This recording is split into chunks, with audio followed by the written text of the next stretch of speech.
The fix is in. The Sports Fix. Sports Fix listeners, don't wait all day or all week to get in on the fun. The party doesn't stop when we go off the air all week long. The Sports Fix social media sites are your one-stop shop for all things Cleveland sports. Jump over to Facebook.com/TheSportsFix, Facebook.com/TheSportsFix, and become a fan today because we love fans and they create some of the best sports talk in town, Daddy. You'll enjoy talking to your fellow Cleveland sports fans on the Sports Fix fan page. And if Twitter's your thing, well, you know how we do it. Tweet with us at the SportsFixCLE. It's that simple. Twitter.com/TheSportsFixCLE, baby. Chat live with the crew during all your favorite Cleveland sports events, tickets and contests and trivia and so much more. Get with us today, the Sports Fix on social media, Facebook.com/TheSportsFix. Tweet with us at the SportsFixCLE. Join the Sports Fix on Facebook and Twitter today. This is Greg Pruitt, formerly of the Cleveland Browns, and you're listening to The Sports Fix. Live in Ohio, it's time to get your fix. The Sports Fix.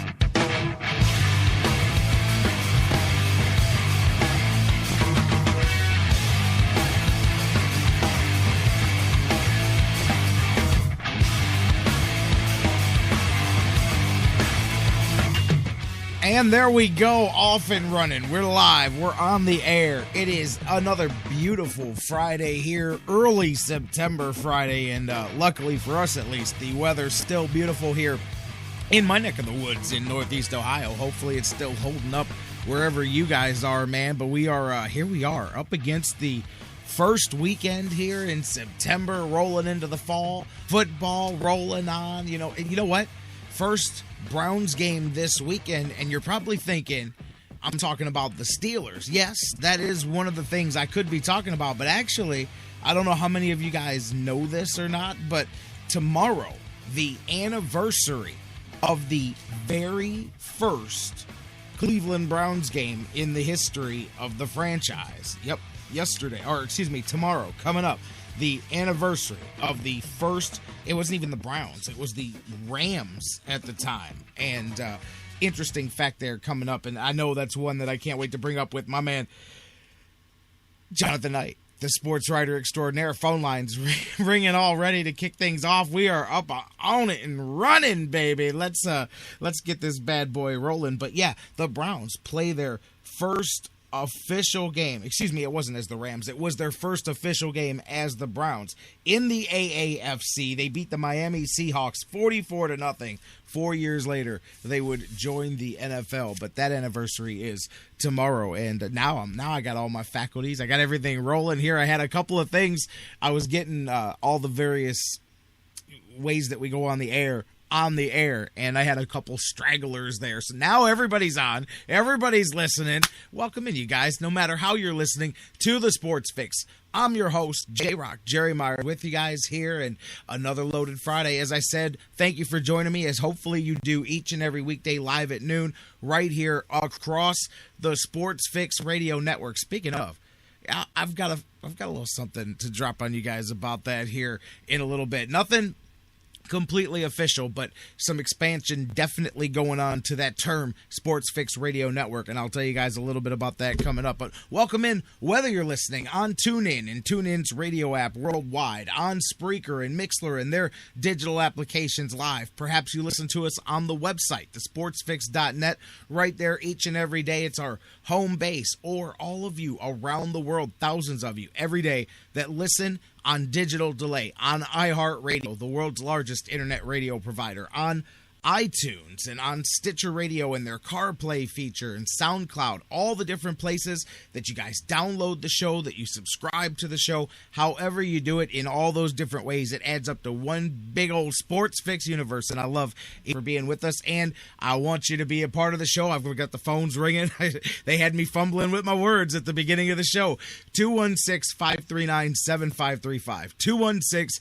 216-539-7535. At most, I can take one or two here. Matter of fact, I've already got one in queue, but I can maybe take one more here. First segment. Then we've got a loaded slate here. Friday, not just any Friday, Foot Friday, all of that. Sportswriter extraordinaire, Jonathan Knight, in the house today. He's had to be hitting it quick and getting out the last couple of weeks, and we've had some condensed segments today. We get to stretch it out a little bit, stretch those legs. We're in first class today. Jonathan Knight joins us. We'll talk a bit about the Browns. We'll talk a little Indians too, some of that history, and I'm just going to put this out here. Browns rookie head coach, Steelers. Does Mike Pettin channel the spirit of Bud Carson or Chris Palmer? I'm just saying, there's several ways that this thing could go, and I'm looking forward to talking. Well, I may not be looking as forward to the conversation after it's over because I already know which way it's going. JK and I texted a bit this morning, and the outlook is not so bright. But we're going to talk about that, man, and hopefully I can counter some of that. Listen, well, I'll get to my predictions a little bit later on. I'm not gonna lay it out on the table just yet, but we'll talk about that going on. Jonathan Knight, my man, Ryan Ruiz from The Inscriber. He also joins us a little bit later on. He brings back the ever so popular Three Bones, the Dawg Bones to victory here. Each and every week, Ryan joins us, and he lays out what happened for the Browns to win the game that week. And today, no different. First season, first edition of the Dawg Bones. Can't wait to have Ryan Ruiz of The Inscriber with us. Jeff Gorman, normally my scouting report guy, had a last-minute emergency come up, literally. Everything's cool. He just had something come up, and everything in the air. I've got his scouting report. We'll still lay down the scouting report on the Steelers that the Browns are going to have to deal with. We'll get into all of that. Indians, hey, still something at me when I say Team of Destiny today, but sit tight. Matter of fact, I know what went wrong last night. You're not going to hear it because he was yelling at me this morning about it. I put him in a bad mood first thing this morning. And see, I called the shot last night. We had the conversation. You guys listened to the show. We were talking yesterday. The GM, Bino, came up in the conversation. I said, he's got one. He's got one in September. I texted Mike Brandenberry right around the top of the ninth inning yesterday, and I said, I'm calling my shot. We talked about it on the show today. The GM Bino's winning this thing in the bottom of the ninth. This is his one right here. Silence. I didn't hear nothing back. I looked at the lineup. I said, and then you look at the dance job that they did to get to there, to keep it tight and not give up the run. And I'm like, oh, it's all set. The stage is set. Tyler Holt's coming up in the top of the ninth. Bye-bye, Tyler. Hello, Jason Giambi. No, he let him bat. I was joking. I had my son. We were watching. I go, the hole at bat. I'm going, if I was Giambi, I would have hit that. I'm just saying. I'm just saying I wouldn't have missed that one. But Mike Brandenberry's like, you're nuts. He would have just struck out or hit into the shift weekly. But anyways, I was joking. I called the shot. I said, here it is, all set. Bam. See, so that's the mistake. That's where it went wrong right there. If you'd have just pinch hit Giambino right there for Tyler Holt, bam, game's over. We're talking about a fantastically different way to wake up your morning. Unfortunately, that didn't happen, and man, talk about things escalating quickly. They escalated very quickly from there. I mean, I'll tell you, if you're going to flame out and lose a game, do it in spectacular fashion, and that, my friends, is what the Indians did last night, and that's all you can do is be straight up honest about it and chalk up the truth and lay it out there. They did not just, but the thing that's so frustrating is you would look at the score and you would go, I woke up this morning to a text from Brandenberry said, oh, did Giambi hit an 8-run home run? I'm like, haha, very funny. But you look at the score, you're thinking, what the hell happened? But think about the way that game started. I'm talking to a couple of you guys last night before when the game started. A few of us were conversating across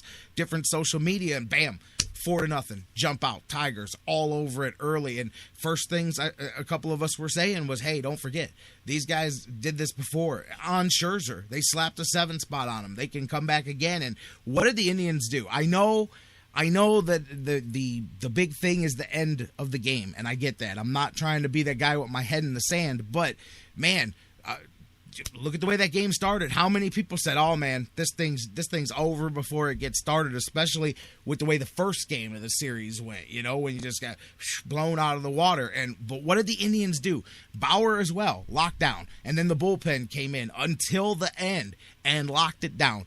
to get a run in the fourth, get a run in the sixth, get a run in the seventh, or get two in the sixth. You know what I'm saying? Chip it away, chip it away, chip it away, get back and put yourself in position where you could have, should have, would have won the game. Didn't win the game, but still, I mean, I come out of that not looking at just that shows, but that's a lot of the qualities, even when they've lost some of these games all year.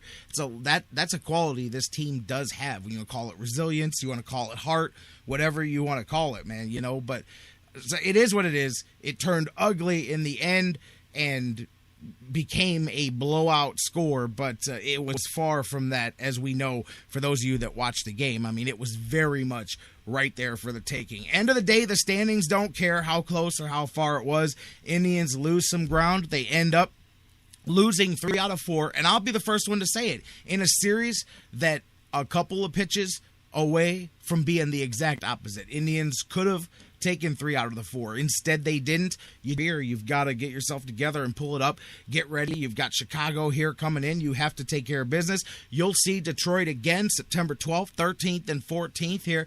And, you know, regardless of how that series winds up, Tribe and the Tigers have split the 16 games that they played. Look at the turnaround from the way the Indians played the Tigers there last year. I mean, we talked about that at the beginning of the year, that being one of the focuses. And again, but you know, it still seems that it's like, you know what? And I didn't necessarily plan on going to a major league reference, but I thought about this last night and I said, you know, it's almost, to me, I feel like turning and going, you know, one of these days we're going to beat those guys, because it almost feels like that moment where you're on the cusp of switching places perhaps with a team as far as who has been in the driver's seat for years, because really the Indians, outside of this individual season, you guys know how I feel about the core of what they've got for the next few years coming. And I really do think we're seeing a changing of the guard in the Central right now, with Cleveland and Kansas City for the next few years going to be that 1-2 punch at the top. And of course, Detroit's still always going to be around as long as they're willing to spend money. But I think they're getting ready to go through a bit of a franchise transition, a little bit period there. And I'm not saying they're going to drop down to being a bad team or anything, but, you know, a young core and a lot of young guys coming, both of them. I mean, we see it here firsthand, and I see what they got building there in Kansas City too. So that's just my thoughts on that. But anyways, end of the day, and did not end the way you wanted it to end, and you have to shake it off, and you have to put it behind you. 6 games back in the Central now, 5 back of Detroit, who's 1 back of Kansas City in the wild card. See, now the last 2 games, losing these 2 games have let other teams creep. The Indians had surpassed a few of those teams they needed to leapfrog right there in their way, and that was it in between the themselves and the wild card. That's much easier to manage. Now you're still only 5 games back, but you've let New York and Toronto back in. Now you've got 4 teams in front of you again, and things that could have been avoided. But trust me, they didn't lose that game on purpose. I'm not telling them anything that they don't already know. So now you get the focus right back. Remember, there are no days off. So TJ House is going to take the ball, going to take the mound. A couple of lefties tonight. Chris Sale, Dollar Dogs, Fireworks, you have to go back to work. Corey Kluber, Jose Quintana, tomorrow, 7:05, same thing. More fireworks, T-shirt night. And then on Sunday, the afternoon game, Carrasco continuing, hopefully, his run, and Noesi going out there. And then it doesn't stop. You've got the makeup game, the Angels, and it just keeps going. So you've really got to win or lose. It's one thing the Indians have done well for 2 years under Francona. Win or lose, you put it behind you, and you get the next game in front of you, and that's just the way they do it. And I'm going to go to the phones quickly. I've got maybe 2 or 3 minutes here for a phone call, and then I'm going to get Jonathan Knight here on the show, and we're going to get rolling. Caller, kick us off here on the Sports Fix.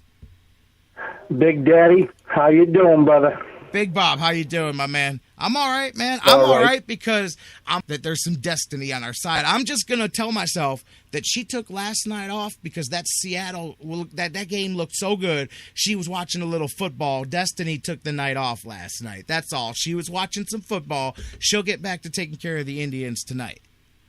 That's my story, and I'm sticking to it, man. Sticking to it, baby. That's it. And I stick to it, too, with a woman. Absolutely. No, but you got to get back to work. That's all. You just got to get back to work. That's you got to it. win this series here this weekend. Go sweep Chicago. Absolutely. And guess Absolutely. what? One game at a time. One game at a time. And like you said,